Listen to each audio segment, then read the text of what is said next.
even though you must admit that you have influences and that you have a past and you have experiences and you're going to somehow be using that as your foundations, but you gotta build up something on top of it, and that's basically the original idea for this album. And I think you got it if you say that there's a little bit of everything, but on the other hand, it doesn't sound like a copy of anything. This is a good sign. So we have a tricky question. Can you reduce everything to 3 words for this album? 3 adjectives. Ooh. If you had to give 3 words that characterize this album.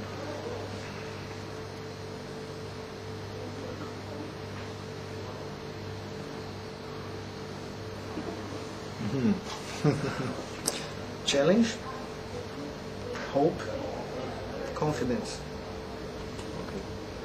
Good. Last thing about, you said that your attention is not drawn by many bands at the moment because it's... Except some exceptions. So what are those exceptions? What do you like listening to at the moment? There are some people who manage to bring up something interesting in the music.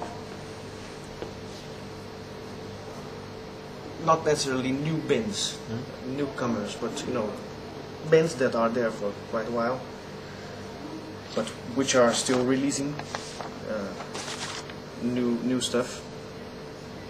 One of my favorites is Paradise Lost, because they managed to change their musical style over the years, and they are absolutely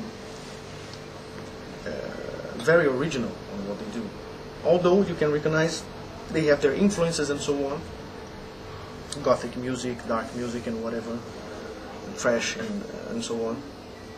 But I really like the final result of the things they do. Rammstein is another band that I admire a lot, especially the first albums, 4 first albums. And there are 2 other bands which are more like a recent, like Evergrey and Soilwork, which have pretty interesting textures in their music, as well as even some black metal bands that I think that manage to mix up orchestral stuff in a very tasteful way. Timo Borgir and Cradle of Filth are just examples, but I really appreciate when I hear something different in this kind of music. Okay. So you see, I didn't tell any band that makes a style similar to mine, but no, that's good. That's good. That's really that's a quality, I think. Yeah, to be I'm open-minded open to anything, and I wish I can listen more and more interesting things, coming from every kind of musical style. So we're going to talk about composition a little. Yeah. So what can you tell us about your composition process? Did you write everything for this album, musically and lyrics, and how involved were the other musicians? They were 100% involved. I didn't write anything by myself in this album, except A New Moonlight, which was old song from mine. Viper. I did everything in partnerships. So I wrote all of the lyrics for the album, but on the musical side I took part on every song, but every song has different partnerships, either with the musicians in the band, and I have very good partners in the band, as well as with some composers outside of the band. And that's a good point about being solo, because you can also deal with the people that don't belong to the band, and that's quite normal for a solo artist. And therefore I have a partnership in this album, one song together with Roy Z. There's another song, there's a partnership with a Spanish guitar player from the band Avalanche, Alberto Rionda, great composer. And 2 songs were made together with the former Viper, my first band, the Viper bass player, Pete Passarel, who's also a great composer, a great friend. So I think in this regard, I think the album becomes richer in terms of music. and also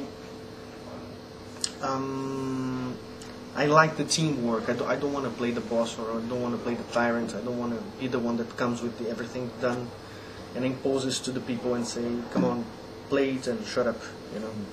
I don't need this. I don't need this to my ego. It's better to live in a nice band atmosphere. Even though it's a solo band, sometimes the atmosphere could be better than in a proper band. So I'm pretty much satisfied the way the things develop. And how long did it take to write all the materials? About a year. A year. Okay. So what about the lyrics? You said you were talking about freedom. What else do you like writing about? Lyrics are very important in my creation process. I really hate when I see songs which, first of all, are made up of 3 chords. Second, the lyrics are silly. So this is really something to be thrown away. I mean,